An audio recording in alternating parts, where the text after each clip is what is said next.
Me llamo Diego, soy de China, tengo 23 años. He llegado aquí un año y pico. Estoy estudiando en IMH y mientras trabajando en ABC Compresores. Y ahora todos los días trabajando en taller y me gusta.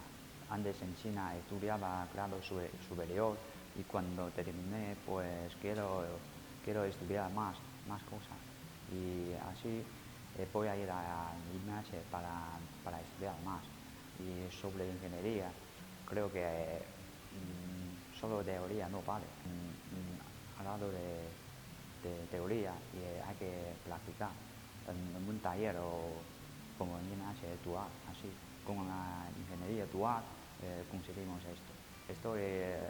Bueno, he llegado aquí a trabajar pues 3 semanas y estoy haciendo mecanizado y pues todos los días en taller tengo que saber cómo funciona una máquina y tengo que saber cómo funciona compresores y pues nada más, de momento nada más.